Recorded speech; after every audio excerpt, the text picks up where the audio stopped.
본문에 보면요, 크게 두 부류의 사람이 나옵니다. 세리와 죄인들로 대표되는 한 부류가 나오고요, 바리새인과 서기관들로 대표되는 한 부류가 나옵니다. 오늘 본문에 보면 예수님께서 세리와 죄인들과 같이 식사를 하십니다. 그리고 그 예수님이 식사하시는 모습을 보고 수군거리기 시작합니다. 바리새인과 서기관들은 도저히 이해할 수가 없었어요. 그래서 그들은 수군거립니다. 왜 그랬냐면요, 당시의 문화 속에서 여러분 같이 식사를 한다는 것은요, 그들이 나와 동등하다라고 인정하는 것이었습니다. 그런데 우리가 잘 아는 대로 선민의식이 강했던, 그러니까 하나님이 특별히 우리 민족을, 이스라엘 우리 민족을 선택했다라는 그 선민의식이 강했던 유대인들은요, 자기들끼리만 식사를 했어요. 그들은요, 이방인들, 그리고 세리와 창기들은 여러분 인간으로 취급 자체를 하지 않았기 때문에 그들은 절대 그들과 같이 식사하지 않았습니다. 그런데 정통 유대인이었던 예수님이 그들과 식사를 하는 것을 보고 그들은 굉장히 어떤 불쾌감을 느끼기도 했고요. 또 그래서 자기들끼리 막 수군거린 거예요. 야, 저거 봐라, 저거 봐라. 그래서 여러분 어떤 일이 있었냐면요, 갈라디아서 2장에 보면요, 그 사도 바울이 베드로를 책망하는 장면이 나와요. 거기서도 그게 어떤 내용이냐면, 베드로가요, 수리아 안디옥 교회, 수리아 안디옥은 그 당시 그 예루살렘 그 이스라엘 땅에 있던 교회가 아니라 이방 지역에 세워진 최초의 교회였어요. 그래서 그 교회에서는요, 그 수리아 안디옥 교회는 이방인들에게 복음을 전하는 전초기지와 같은 곳이었거든요. 근데 그곳에 베드로가 갔어요. 그래서 베드로가 거기 가서 이방인 성도들이죠, 그들과 같이 식사를 하다가 마침 그렇게 식사를 하고 있는데 예루살렘 교회에서 정통 유대인들 성도들이 온 거예요. 그 지도자들이. 그러니까 베드로가 살며시 같이 식사를 하다가 일어난 거예요. 자리를 피한 거죠. 그러니까 그걸 보고 있던 같이 또 그 이방 성도들과 같이 식사하던 다른 유대인 성도들도 또 일어나서 자리를 피하니까 사도 바울이 그거를 보고 베드로를 막 책망하는 거예요. 네가 왜 외식하느냐고. 여러분 이것처럼요, 유대인들은요, 여러분 굉장히 그 의식이 뿌리 박혀 있었어요. 이방인들과 세리와 창기가 같이 식사하지 않는 그 의식이 굉장히 뿌리 깊이 박혀 있었다는 것입니다. 그런데 예수님은 지금 그들과 함께 식사하고 계시고요, 그것을 본 바리새인과 서기관들이 수군거리는 그 비난하는 소리를 듣고 지금 오늘 누가복음 15장에 있는 세 가지의 비유를 말씀하십니다. 원래는 그 15장 전체를 다 봐야 되는데 너무 길어질 것 같아서 우리가 봉독은 짧게 줄였어요. 첫 번째 예수님이 하신 비유는요, 양의 비유를 말씀하십니다. 어떤 목자가 100마리의 양이 있는데 그 중에 하나를 잃은 상황이 나옵니다. 여러분 양의 속성에 대해서는 제가 예전에 한번 시편 23편을 우리가 설교 시간에 나눌 때 한번 말씀드린 적이 있어요. 혹시 기억하실지 모르겠지만 제가 다시 한번 말씀드리자면요, 우리나라에서는 양을 굉장히 온순하고 평화로운 동물로 인식하기 때문에 착하고 온유한 사람을 우리는 양 같다고 표현을 하죠. 근데 제가 그때도 말씀드렸지만 팔레스타인 지역에서는, 중동 지역에서는요, 그 말은 욕이에요, 욕. 왜냐하면 사실 그 지역에서 양은 굉장히 미련한 동물이라는 것입니다. 양은 시력이 약해서요, 앞이 잘 보이지도 않아요. 그래서 양은요, 그 목자의 음성을 듣고 따라가요. 또한 여러분 균형 감각도 없어갖고요, 네 발 가진 짐승 중에서 거의 유일하게 넘어지면 자기 힘으로 일어나지 못하는 동물이 양이에요. 그런데다가 빠르지도 않고요, 오래 걷지도 못한다고 합니다. 게다가 방향 감각도 거의 없어갖고요, 목자를 따라가지 않으면 엉뚱한 데로 가는 거예요. 그리고 염소와처럼 자기를 보호할 수 있는 뿔도 있지 않아요, 양은요. 그래서 여러분 양은요, 자신의 힘으로 길을 찾을 수도 없어서요, 목자가 푸른 풀밭과 쉴만한 물가로 인도해줘야만 먹고 살 수 있는 짐승이 양이에요.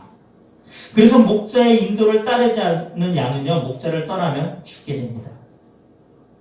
자, 지금 이런 배경 하에서, 이런 상황 속에서 지금 한 마리의 양을 먹어버렸습니다. 오늘 그 본문 4절에 보면 하나를 잃으면 이렇게 나와요. 100마리의 양이 있는데 그 중에 하나를 잃으면 이렇게 나오는데요, 여기 그 잃으면이라는 단어의 그 헬라어 원어를 보면요, 아폴륨이라고 해요. 아폴륨이. 근데 이것은 어떤 얘기냐면요, 그 목자의 시각에서, 목자의 책임하에서 그것을 바라본 시각이에요. 그러니까 목자의 잘못으로 양을 잃어버린 것을 얘기하는 것입니다. 그런데 여러분 이것은요, 실제로 목자가 막 그 양을 잘 돌보지 않고 막 딴짓하고 막 그래갖고 잘못해서 양을 잃어버렸다는 의미보다는요, 그 심정을 표현한 거예요. 목자의 심정을. 여러분 이 심정은 사실은 우리나라의 정서에서는 어떻게 보면 가장 잘 이해하기 쉬운 정서일 수도 있어요. 여러분 우리 정서에 이런 게 있잖아요. 부모님들이 만약에 자식이 다치거나 잘못되면 자신이 그 자식이 다치거나 잘못된 어떤 직접적인 관계를 하지 않아도 우리 부모님들의 마음은 어떻습니까? 아이고 다 내 잘못이다. 다 내 잘못. 그렇게 얘기를 하잖아요. 내가 좀 더 내가 너를 위해 살피지 못하고 내가 너를 좀 더 보살피지 못한 내 잘못이다. 우리의 정서는 그래요. 여러분 바로 이런 거를 얘기한 거예요. 여러분. 목자가 막 잘못해갖고 양을 잃어버린 것이 아니라 양은 자신의 목자를 제대로 따라가지 못했어요. 어떻게 보면 양의 잘못으로 양은 그 무리에서 동떨어졌습니다. 하지만 그 목자의 심정을 얘기한 거예요. 아이고 내가 좀 더 잘 돌봤어야 되는데 도대체 이 양이 어디 갔을까? 이런 것입니다. 자, 그러한 마음으로 양을 잃어버린 목자는요, 그 양을 어떻게 한다고 합니까, 여러분? 찾아 헤맵니다. 그런데 언제까지 찾는다고 해요? 찾을 때까지 찾습니다. 그 양을 찾아 헤매는 그 목자의 여정이 끝나는 순간은요, 그 잃어버린 그 양을 찾았을 때야 그 여정은 비로소 끝나는 것입니다. 그리고 그 힘든 여정 속에서 드디어 양을 찾은 목자는요, 즐거운 마음으로 양을 어깨에 메고 온다고 얘기를 해요. 5절 보면 이렇게 하잖아요. 또 찾아낸 즉 즐거워 어깨에 메고. 여러분 여기서 즐거워에 해당되는 헬라어 원어는요, 카이론이라고 하는데요. 이것은요, 단순히 만족으로 인해서 단순한 만족함으로 인한 단순한 기쁨이 아니에요. 그러니까 내가 잃어버린 양을 찾았으니까 겨우 찾았네. 아이고 기쁘다. 이 정도가 아니라 여러분, 기쁨이 넘쳐서 노래라도 부르고 춤을 덩실덩실 추고 싶을 정도의 흥분이 되는 상태를 얘기하는 거예요.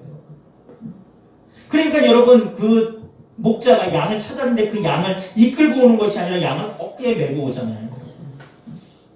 여러분 우리 그 달력 같은데 성화에 보면 가끔 그 예수님이 양 어깨에 메고 있는 그런 그림이 있는 게 있어요. 여러분 여기에 기초한 거예요. 여러분 그 목자를 잃어버린 무리에서 동떨어진 양이 여러분 얼마나 여러분 고생을 했겠어요.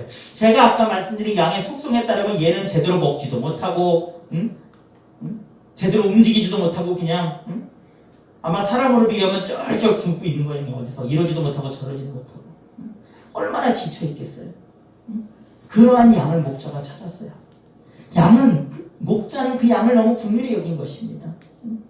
기뻐하면서 긍휼히 여기기 때문에 그 힘든 양을 어깨에 메고 오는 거예요. 그런데 여러분 이 비유의 설정은요, 우리가 가만히 생각해보면 굉장히 상식적이지 않아요. 그리고 비효율적입니다. 여러분 한번 이 생각 해보셨어요? 100마리의 양이 있는데 한 마리를 잃었어. 그러면 여러분 99마리를 놔두고 한 마리 찾으러 간다는 게 여러분 상식적입니까?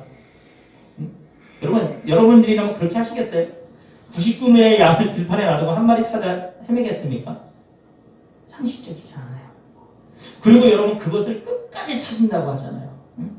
기약이 없는 찾음을 지금 하고 있는 거예요. 그리고 여러분 양을 어깨에 메고 와요. 여러분 양이 한 1, 2kg밖에 안 할까요? 그냥 무거울 거예요, 여러분. 근데 여러분 그것을 어깨에 메고 온다고 합니다. 그리고 여러분 그 다음 가장 또 이건 너무 뭔지 아세요? 잃어버린 양 한 마리 찾은 게 그게 뭐 대단하다고 여러분 벗과 이웃을 불러 함께 즐기자고 말을 하잖아요. 단순히 그냥 아이고 겨우 잃어버리냐고 찾았네 이게 끝나는 것이 아니라 그 동네에 가서 나 양 한 마리 잃어버린 거 찾았다. 야 우리 이거 같이 기뻐하지 않으려? 막 어떻게 보면 지금 우리 시각으로 보면 굉장한 호들갑 떠는 거예요. 여러분 누가 만약에 우리가 지금 그렇다고 그러면 우리가 속으로 그렇지 않겠어요? 아니 뭐야 왜 이게 호들갑이야?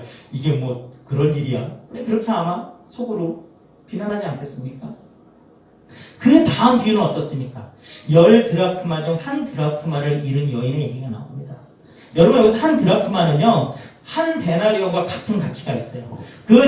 이 한 드라크마, 이 한 데나리온은 뭐냐면 돈의 단위인데요. 쉽게 얘기하면 우리 하루 일반 노동자의 품삯을 얘기해요.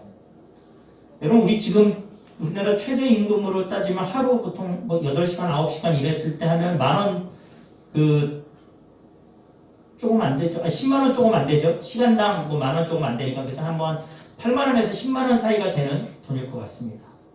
근데 이 여자가 어떻게 보면 우리나라로 얘기하면 다 10만 원으로 봅시다. 그럼 우리나라 상황에 따지면 수중에 100만 원 있다가 10만 원 잃어버린 거예요. 그러니까 이 여자가 어떻게 했습니까? 등불을 켜고 집을 쓸면서까지 이 여자는 이 드라크마 동전 하나를 끝까지 찾아 헤맵니다. 그리고 여러분 그 잃어버렸던 동전을 그 드라크마를 결국은 찾습니다. 그런데 이 여자가 어떻게 해요? 벗과 이웃을 불러 함께 즐기자고 얘기를 해요. 근데 여러분 이 또한 경제 논리에서 보면요. 배보다 배꼽이 더 큰 거죠. 여러분 10만 원 찾았는데 여러 사람 불러갖고 막 즐기자 그러면 여러분 뭐 음식 대접하고 하면 여러분 얼마 깨질까요? 적어도 최소한 10만 원 이상은 깨지지 않겠습니까? 그런 불러 잔치하다 보면 여러분 차라리 그러면 이게 10만 원 안 찾는 게 돈 버는 거 아니에요? 그러니까 여러분 어떻게 보면 효율성의 측면에서 보면 지금 마이너스의 상황이라는 것입니다. 그런데 여러분 이 여인에게는요, 이 한 드라크마는요, 잃어버린 한 드라크마는 그저 여러분 돈의 가치가 아니었어요. 여러분 그 당시 유대 여인들에게 있어서 10드라크마는요 결혼 반지에 해당했다고 합니다. 유대 사회에서는요 남자가 여자를 아내로 맞이할 때요 결혼 지참금의 형식으로 그 드라크마 10개를요 줄에 끼워 주었다고. 옛날 우리나라 여러분 그 엽전이라고 그러고 가운데 구멍 뚫어서 이렇게 집신에 끼워서 우리나라 돈 보관했잖아요. 그런 개념으로 여러분 줄에 여러분 드라크마 10개를 끼워서 주었다고 합니다. 그러면 여러분 그것을 받은 여러분 신랑에게 그것을 받은 여인은요 그것을 자신의 머리에 장식으로 쓰기도 했고요. 했다고 합니다. 이 10드라크마는 그렇게 그 여인에게는 마치 지참금과 같은 것이었기 때문에 귀중한 재산이었다는 거예요.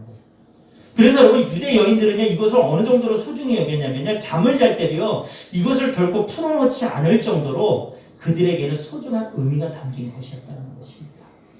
그러니까 여러분 이 여자에게 이 잃어버린 한 드라크마는요 그저 돈 10만 원의 가치가 아니었다는 거예요. 그런 가치가 아니었기 때문에 그는 여러분 그것을 찾았을 때 이웃을 불러서 함께 즐거워하고 잔치를 벌일 수 있었던 것입니다. 그리고 여러분 11절부터 누가복음 15장 11절부터 끝까지는요 우리가 잘 아는 대로 탕자 아들과 아버지의 이야기가 나옵니다. 여러분 둘째 아들이 아버지에게 뭐라고 합니까? 아버지 내가 이 다음에 나중에 받을 유산을 아버지에게 미리 달라고 얘기를 하잖아요. 제가 전에도 한번 이런 얘기 드린 적이 있는데 여러분 당시 유대인들의 관습에서는요 아버지에게 미리 유산을 달라고 하는 것은 여러분 아버지에게 빨리 죽으라는 얘기인 거예요. 그러다 보니까 이것은 당시 유대 공동체 사회에서는요 다른 사람들에게 여러분 돌에 맞아 죽을 만한 일인 거예요. 여러분. 엄청난 폐륜입니다. 그런데 그 아버지는요 아들 국리력에서 여러분 그 돌을 줍니다. 아버지에게 그 자신이 받을 유산을 미리 받은 아들은요 다른 나라로 가죠. 다른 나라로 갑니다. 그리고 거기서 여러분 그 돈을요 허랑방탕하게 다 사용합니다. 그리고 그 나라에 크게 흉년이 들게 되자 그는 먹을 것이 없게 됩니다. 그래서 그 나라 사람들의 집에서 돼지를 치고 먹을 것이 없어서 돼지가 먹는 쥐엄나무 열매까지도 그는 먹고자 했지만 그것마저도 그에게 주는 사람이 없었다라고 얘기 나옵니다. 그때서야 둘째 아들은 아버지가 생각이 나요. 자기가 아버지의 품 안에서 누렸던 그 행복이 생각이 납니다. 그래서 그는요 자기가 아버지에게 죄를 지었음을 회개하고요 이제는 아버지의 아들이 아니라 아버지 집에 내가 일꾼이라도 사용해달라는 써달라고 해야 되겠다는 그 마음으로 고향으로 돌아옵니다. 집 나간 아들이 이런 삶을 살고 있었을 때 아들을 떠나보낸 아버지는 어땠을까요? 그 아버지는요 매일 아들이 돌아오기를 기다리며 동네 입구에서요 언제 돌아올지 모를 아들을 기약 없이 기다렸습니다. 그리고 여러분 드디어 거지가 돌아오는 그 아들을요 아버지가 먼저 발견합니다. 여러분 아들이 저 멀리서 자기를 기다리는 아버지를 먼저 본 게 아니에요. 아버지가 오매불망 내 아들 언제 오나 매일매일 나가 기다리고 있었어요. 그러니까 그 아버지의 그 눈에는요 거지꼴이 돼서 행색이 정말 말도 없이 초라했을 그 아들이 눈에 들어온 것입니다. 그 아들을 먼저 발견한 아버지는요 그 아들을 향해 어떻게 합니까 여러분? 달려갔다라고 나와요. 그리고 그 지저분한 거지꼴의 아들을 안고 입맞춥니다. 제일 좋은 옷을 가져오게 해서 입히고요. 손에 가락지를 끼우고 발에 신발을 신깁니다. 당시에는 신발을 신지 않는 사람들은 종이었어요. 노예였습니다. 아버지는요, 타국에서 다른 나라에서 종의 신세로 떨어진 그 아들의 신분을 다시 회복시켜 주신 것입니다. 그리고 살찐 송아지를 잡아서 다시 돌아온 아들을 위해 주변 사람들 불러서 잔치를 베풉니다. 그리고 나서 등장하는 게 큰아들이죠. 여러분, 우리 한번 같이 봅시다. 누가복음 15장, 우리 본문 뒤에 부분 25절에서 32절 우리 한번 같이 보겠습니다. 25절에서 32절 우리 같이 한 목소리로 한번 읽겠습니다. 맏아들은 밭에 있다가 돌아와 집에 가까이 왔을 때 풍악과 춤추는 소리를 듣고 한 종을 불러 이 무슨 일인가 물은데 대답하되 당신의 동생이 돌아왔음에 당신의 아버지가 건강한 그를 다시 맞이하게 됨으로 인하여 살찐 송아지를 잡았나이다 하니 그가 노하여 들어가고자 하지 아니하거늘 아버지가 나와서 권한대 아버지께 대답하여 이르되 내가 여러 해 아버지를 섬겨 명의 어김을 없거늘 내게는 염소 새끼라도 주어 나와 내 것으로 즐기게 하신 일이 없더니 아버지의 살림을 창녀들과 함께 삼켜버린 이 아들이 돌아오매 이를 위하여 살찐 송아지를 잡으셨나이다. 아버지가 이르되 예 너는 항상 나와 함께 있으니 내 것이 다 내 것이로되 이 내 동생은 죽었다가 살아났으니 내가 잃었다가 얻었기로 우리가 즐거워하고 기뻐하는 것이 마땅하다 하니라. 여러분, 밭에서 열심히 일을 하고 돌아온 큰아들이 집에 오는데 막 여러분 흥겨운 잔치 소리가 들립니다. 도대체 이게 무슨 소린가 해갖고 집 앞에서 종을 불러서 물어봅니다. 그리고 그 잔치가 다시 돌아온 그 동생으로 인한 것임을 알자 그는 여러분 분노합니다. 그는 그 잔치 자리에 들어가지 않아요. 그런 큰아들에게 아버지가 와서 함께 하자고 권합니다. 그러자 그때 그 큰아들은요 아버지에게 서운함을 토로합니다. 자신은 아버지를 위해 열심히 섬겼는데 그 아버지는 나를 위해서는 염소 새끼 한 마리도 잡아주지 않으셨으면서 아버지께 폐륜을 저지르고 나가서 모든 재산을 탕진하고 거지가 돼서 돌아온 그 아들에게는 그 아들을 위해서는 살찐 송아지를 잡아서 잔치를 베푸는 것 그것을 그 큰아들은 여러분 받아들이지 못합니다. 그리고 그런 큰아들에게 아버지는 이렇게 말합니다. 너는 나와 함께 있으니 내가 주지 않아도 이것은 다 내 것이 아니냐고 얘기합니다. 하지만 집 나간 동생 그 내 아들은 다시 돌아온 그는 죽었다가 살아났으니 내 입장에선 아버지의 입장에서는 잃었다가 다시 찾은 것이니까 어찌 내가 즐거워하고 기뻐하지 않겠냐라고 그 아버지는 말합니다. 여러분, 오늘 누가복음의 이 세 가지 비유를 보면요 처음에 양의 비유는 여러분 100마리 중 하나죠. 그 다음에 10드라크마는요 10개 중 하나입니다. 그리고 마지막에 어떻습니까? 아들의 비유는 2개 중 하나입니다. 여러분, 이것은 아까 처음에 말씀드렸는데요 효율성이라는 경제의 원리에서 보면 정말 말도 안 되는 비효율적인 일입니다. 그런데 여러분, 목자와 신부인 여자 그리고 아버지는요 그것을 기꺼이 감수해요. 아니, 관점 자체를 여러분 효율성의 관점에서 접근하지를 않아요. 관계의 관점에서 바라봅니다. 그렇기 때문에 여러분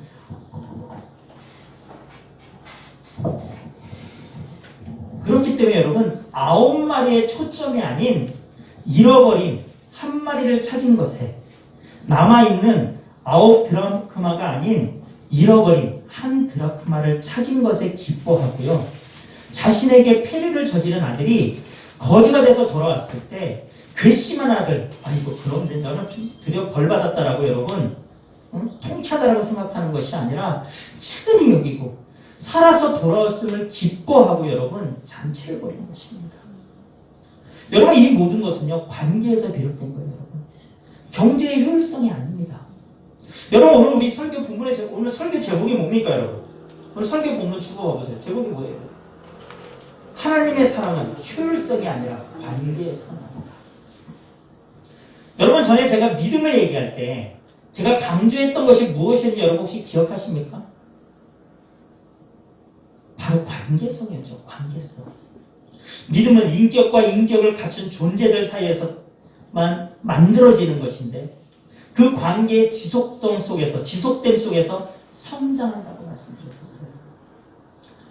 여러분, 하나님의 입장에서는요, 아담과 하와가 불순종하고 그로 인해 하나님과의 관계가 단절됐을 때 그들은 그냥 저주 가운데서 살게 하고 새로운 인간을 다시 창조하시는 것이 훨씬 더 하나님 입장에서는 효율적이었겠죠. 간단한 일이었을 것입니다. 그런데 여러분, 하나님은 그렇게 하지 않으셨어요. 하나님은 아담과 하와, 우리 인간들을 창조주와 피조물의 관계로 바라보신 것이 아닙니다. 서로 인격을 갖춘 존재로서 관계를 맺었기 때문에 하나님은 그렇게 하지 않으신 것입니다. 하나님은 저와 여러분을 버리신 것이 아닙니다. 저주받은 땅에서 힘들게 살아가고 있는 아담과 하와 우리를 위해 하나님은 언제나 함께 하셨고 지금도 함께 하고 계십니다. 신분의 회복을 위해 어떻게 하셨습니까? 독생자이신 예수 그리스도를 이 땅에 보내셔서 십자가에서 죽게 하지 않으십니까? 아버지에게 항의했던 그 큰아들의 말은, 여러분 솔직히 우리 다 그 큰아들의 말에 공감하지 않았습니까, 여러분? 아마 나라도 그랬을 것이라고 여러분 우리가 이 본문을 읽을 때 여러분 그런 생각 들지 않으셨습니까? 만약에 내가 큰아들의 입장이라면 여러분 어떨 것 같으세요, 여러분? 여러분들의 아버지가 엄청난 부자인데 내 동생이 대신 재단 달라고 그래갖고 나가서 다 쓰고 돌아와갖고 다시 왔는데 아버지가 기뻐 맞이하고 없었던 일처럼 여긴다고 그러면 오히려 더 기뻐하면 여러분 어떨 것 같습니까? 여러분 그냥 아이고 잘 돌아왔다, 아이고 내 동생 잘 돌아왔네, 여러분 이러시겠어요? 저는 안 그럴 것 같아요. 여러분 막 기분 나쁠 것 같지 않습니까? 이 큰아들의 마음이 여러분 저와 여러분의 마음이지 않겠습니까? 그런데 여러분, 이 큰아들은요 아버지의 마음을 몰랐습니다. 아버지의 재산이었던 그 밭에 나가 열심히 일하는 성실함은 그 큰아들에게 있었지만 그는 아버지의 마음을 헤아리지 못했어요. 여러분, 그가 정말 했어야 되는 일은요, 밭에 나가서 열심히 일하는 것이 아니라 매일 집 나간 동생을 기다리는, 그래서 동네 어귀에 가서 매일 그 아들을 기다리고 있는 그 아버지에게 가서 아버지 제가 가서 동생 찾아올게요, 아버지 이제 좀 들어가서 좀 쉬세요라고 말했어야 되지 않을까요?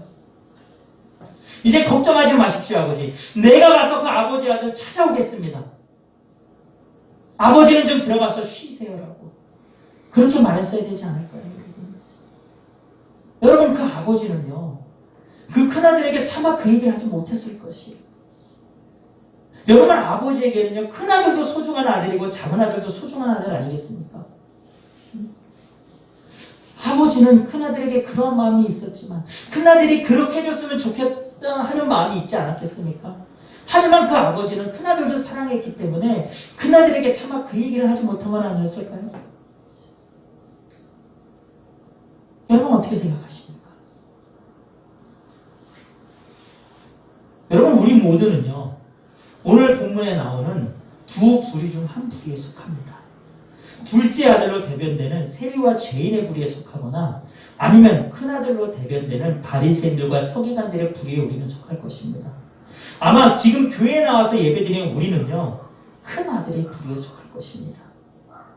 그렇다면 지금 이 순간 저와 여러분을 향한 하나님의 마음은 무엇이겠습니까? 여러분, 이제 우리의 신앙은요 자꾸 교회 안으로만 향할 것이 아니라 이제는 교회 밖으로 향해야 합니다. 내가 있는 그 자리에서 하나님이 영광 받으시도록, 그리고 세상 속에서 나에게 예수 그리스도의 향기가 나옴으로 인해 나를 통해 예수님의 복음이 전파되어야 된다는 것입니다. 내게 주신 달란트로 하나님의 영광이 아직 하나님을 믿지 않는 자들에게 드러내도록 우리는 살아야 합니다. 그런 의무가 여러분 우리에게 있는 것입니다. 그것을 위해 여러분 우리는 기도하고 순종해야 됩니다. 잃어버린 양을 찾는 목자의 마음이 처음에 말씀드린 여러분 단순한 기쁨이 아니라 기쁨이 넘쳐서 노래를 부르고 덩실덩실 춤을 추고 싶을 정도의 그런 흥분 상태라고 설명드렸었습니다. 한 영혼이 다시 하나님 앞에 돌아올 때 하나님은 그렇게 기뻐하신다는 것입니다. 여러분, 이제는 우리가 하나님께 내 마음만 알아달라고 떼쓰는 신앙이 아니라 이제는 내가 아버지이신 하나님의 그 마음을 헤아려서 하나님의 마음에 기쁘시게 해드리는, 정말 내가 어떻게 할 때 하나님이 기뻐하실까도 우리가 헤아려서 그대로 행하는 그런 성숙한 신앙이 되시기를 주님의 이름으로 축원합니다.